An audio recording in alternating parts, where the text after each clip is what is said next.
Hello there and welcome back to One More Wave English class. My name is Marcelo Dutra and I'm your teacher. E hoje, olha, T-5, hein? Aula 45 da nossa série Dissecando Frases em Inglês. Faltam apenas 5 aulas para encerrarmos a nossa série. Possivelmente eu vou voltar com uma segunda temporada. Talvez não inicialmente, porque eu estou com outro projeto em mente. Mas tem muitos de vocês aqui solicitando para que eu não pare de fazer a série Dissecando Frases em Inglês. Então, estou pensando seriamente a respeito, seriamente em voltar com a segunda temporada, talvez, quem sabe, até num projeto simultâneo, junto com o outro projeto que eu tenho em mente, tá? Mas ainda não decidi. Então, lembre-se, quer me convencer, deixa aqui o seu comentário, tá bom? E deixe também o seu joinha na aula de hoje. Vamos para a nossa frase do dia. What separates you from dreaming to conquering is attitude. O que essa frase quer dizer? O que separa você do sonho para a conquista é atitude. Essa palavrinha attitude, é tão parecida com o português, né? Mas a pronúncia é um pouquinho diferente. Attitude significa muita coisa mesmo. E eu vejo muitas pessoas desistindo muito facilmente por falta de atitude, não conseguindo conquistar os seus sonhos, às vezes estão tão próximas e ainda assim não têm a atitude necessária para darem sequência naquilo que precisa ser feito. Isso é bem frustrante, né? Bem frustrante. Nós vamos falar sobre isso hoje, vamos falar sobre muito conteúdo aqui linguístico para você aprender inglês também, então fique comigo e aproveite o máximo que você puder. Dando início, nós temos what separates you. E aí, o que separa você, tudo bem? Mas eu quero falar aqui sobre os WH questions, porque o what é um WH question. Repare que o what possui esse W e esse H dentro dele, né? Isso acontece com muitas palavras em inglês. Eu trouxe mais algumas para você. Por exemplo, when. Outra é how. A outra, where. E por último, who.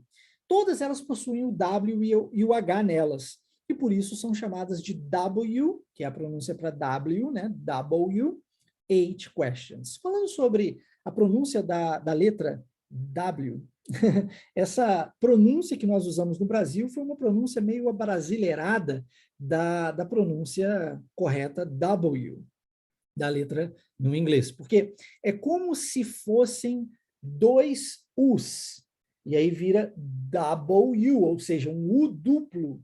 Por isso, a pronúncia é double, porque double é duplo em inglês. Então, double e a letra U, W. Não sei se você sabe, em espanhol é entendido como dois V's e não dois U's. Então, é pronunciado W. Por quê? São dois V's, ou um V duplo.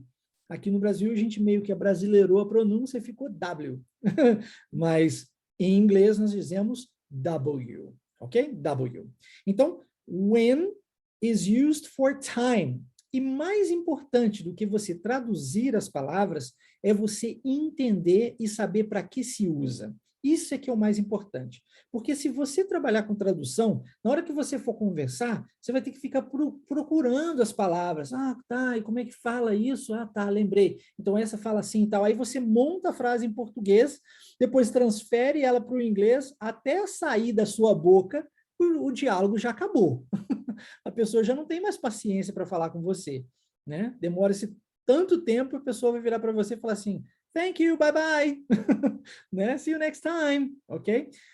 É muito importante que você não utilize a tradução como meio de comunicação, mas que você compreenda aquilo que você está dizendo e faça as devidas associações. Como, por exemplo, a palavra when é usada para tempo. Então, toda vez que você for fazer uma pergunta sobre o tempo, você usa when. Exemplo, when is your birthday? Eu quero saber o tempo de quando é o seu aniversário. E você fala o tempo de quando, né, você nasceu, entendeu? O how. How é usado para conditions. Então, você está falando da condição de alguma coisa, usa-se o how. Por exemplo, how is your knee? Quero saber como é que está a condição do seu joelho. How is your knee? Aí a palavra knee não se pronuncia o K, tá? Possui um K mudo. A propósito, as letras em inglês, quando elas são mudas mesmo, tá? Eu sei que em português não é assim, né? Por exemplo, psicologia possui um P mudo, mas o P é pronunciado. Vai entender. Em inglês, também temos um P mudo na palavra psicologia, mas é pronunciado psychology, porque o P não é pronunciado, afinal de contas é mudo. Aliás, eu não consigo entender muito isso, né? Se a letra é muda, para que você tem ela? Melhor seria retirá-la por completo, mas faz parte do idioma. Então, how is your knee? Como que está o seu joelho? Estou querendo saber a condição. Eu posso fazer essa pergunta usando o how, para saber a sua condição, como how are you? Que é a pergunta tão comum, né? Quero saber como é que está a condição da televisão. How is the TV? How is the computer? How is the... Entendeu? Where. Where é usado para places, ou seja, quer perguntar de lugar, você vai perguntar com where. Lugar é where. Então, where are you from? Quero saber o lugar, de onde você é. E aí você vai me falar, tá vendo? Where are you from? A propósito, essa pergunta, where are you from, varia muito, né? Se você está nos Estados Unidos, a pessoa pergunta, where are you from? Você vai falar, I'm from Brazil, né? Você fala o país. Se a pessoa, sei lá, você encontra você em São Paulo e você é do estado de Minas Gerais, a pessoa te pergunta, where are you from? Você fala, I'm from Minas. É assim? Você dá o estado. Se você está, não sei, em Belo Horizonte, mas você é de Juiz de Fora, mora em Juiz de Fora, a pessoa te pergunta, hey, where are you from? Aí você fala, I'm from Juiz de Fora, que é a cidade onde você mora. Aí já virou cidade. Mas se você está em Juiz de Fora e você nasceu em uma cidade diferente, a pessoa te pergunta, where are you from? Você vai falar o nome da cidade onde você nasceu. No meu caso, I'm from Cataguases. Cataguases é uma cidade pequena aqui de Minas Gerais. Então, assim como no português, essa pergunta varia muito, tá? E por último, who. Who é usado para people. Quer perguntar sobre pessoas? Usa who. Who is your friend? Quero saber do seu amigo, ok? Então, eu pergunto who. Who is your friend? Ah, ele é meu amigo, meu colega lá do trabalho, o nome dele é João. Ok? Por exemplo. Então, lembre-se, ao invés de traduzir as palavras, faça as devidas associações, ok? Com os significados. E aí, se você consegue trazer as imagens à sua cabeça, pum, dificilmente você vai esquecer. Por exemplo, quando eu faço a pergunta when is your birthday, a primeira coisa que vem na minha cabeça é um aniversário, o meu aniversário quando eu era criança. Eu lembro muito nitidamente do bolo em cima da mesa e tal. Todas as vezes que eu faço essa pergunta, when is your birthday? É essa imagem que vem na minha cabeça. O que eu fiz? Eu fiz uma associação, entendeu? Fica muito mais fácil, porque o nosso cérebro trabalha com imagens, e mais especificamente com histórias. Essa é a grande verdade. Se você souber usar isso a seu favor, você jamais vai esquecer, tá bom? Dando sequência, então, what separates you from dreaming? Aqui eu quero chamar a sua atenção para o uso da preposição mais verbo ing. Não estou explicando gramática, é uma coisa mais realística, para você entender isso. Nós temos aqui uma preposição que é o from, e existem várias preposições em inglês, tá bom? From, in, at, on, várias. To, enfim. Mas quando eu tenho uma preposição, é comum, depois dela, termos um verbo com ing. E aí, a maioria das pessoas se confunde nisso, porque olha para o ing e fala, ing é ando, é indo, por exemplo. Sonhando, correndo, sorrindo, ok? Mas não nesse caso, porque nós não temos o verbo to be antes. Lembre-se que, se você vai falar, e nós falamos sobre isso em algumas das aulas anteriores aqui, da série de Secando Frases em Inglês, sobre o Present Continuous. Se você não assistiu, assista, tá? Inclusive, contei a história de como eu não sabia o que era Present Continuous quando cheguei ao Brasil. Recomendo que você faça isso, tá bom? E assista essa aula para você aprender de fato. Mas nós, em português, se eu vou falar com você, eu estou lecionando inglês agora. Eu não posso dizer eu lecionando inglês agora, posso? Fica o inglês chamado inglês de índio, né?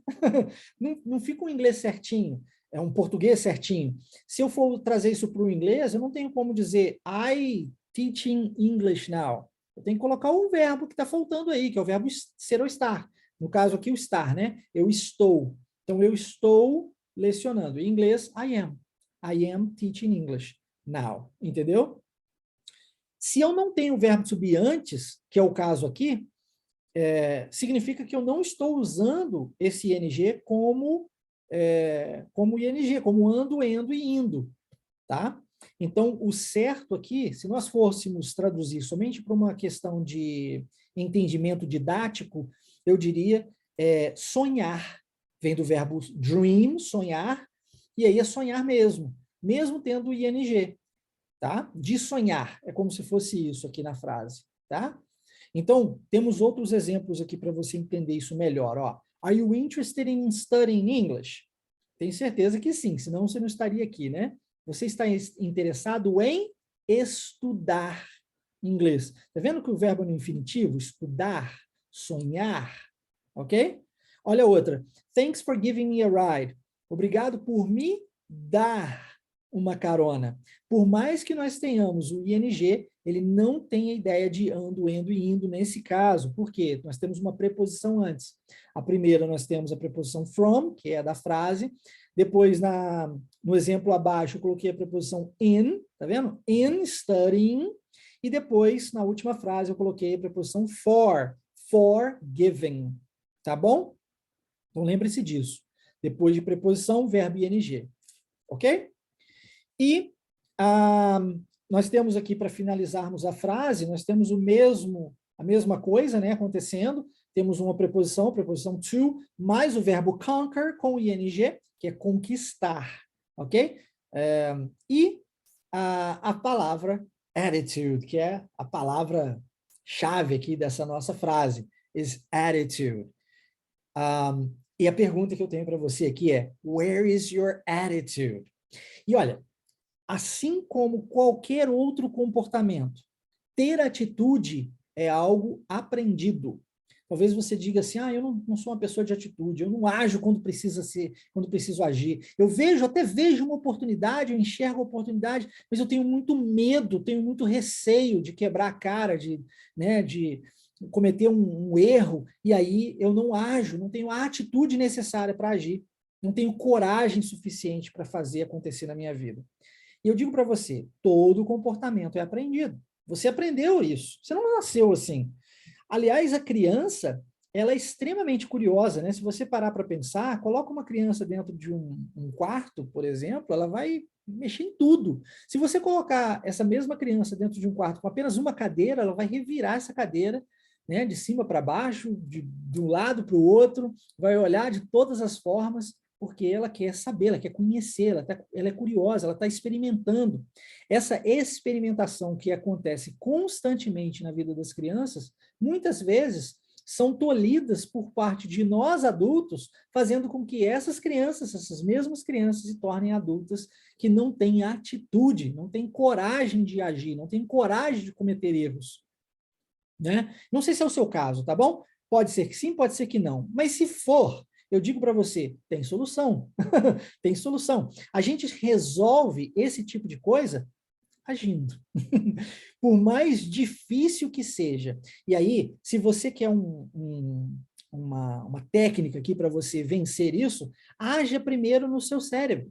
Feche os seus olhos e se imagine agindo, e se imagine dando certo. Porque às vezes as pessoas, elas fecham os olhos, elas se imaginam fazendo coisas, e elas geram em si mesmas um alto nível de ansiedade. Por quê? Porque elas ficam presas ali na ação de algo que ainda não aconteceu, que possivelmente acontecerá futuro, né? Ansiedade pura. E aí, não sai do lugar, trava ainda mais. Só que você precisa fechar os olhos e, pelo poder da visualização, imaginar a si mesmo, a si mesma, fazendo isso, concluindo isso e sendo parabenizado posteriormente por isso. As pessoas, no seu poder da imaginação, as pessoas precisam vir, bater nas suas costas, apertar sua mão e falar, parabéns, você arrebentou e tal, você tomou a decisão certa, é isso aí. Porque quando você vive no seu cérebro, o seu corpo sente fisiologicamente. É inevitável. Se você repetir inúmeras vezes no seu cérebro essa mesma ação, ficará mais fácil para você realizar isso depois fisicamente, né? Externar aí esse pensamento, tá? Então é uma técnica chamada visualização para você colocar em prática na sua vida e vencer essa sua falta de coragem que quem sabe você a tem. Ter mais atitude. Só que essa palavra attitude, ela pode ser enxergada de duas formas em inglês. Eu posso entender attitude dessa forma que eu acabei de explicar para você, como coragem, como, né, o poder de vencer e de cometer os erros, se necessário for, mas de agir mediante aquilo que você acredita como oportunidade para você. Por outro lado, em inglês também nós podemos ter a ideia de attitude como uma ideia negativa. Às vezes a pessoa está agindo de uma forma negativa, com, né, um semblante negativo, você está conversando com ela, está, sei, e ela não está te dando, está sendo snob ali contigo, e aí você fala, what the heck with the attitude, né? What's wrong with the attitude?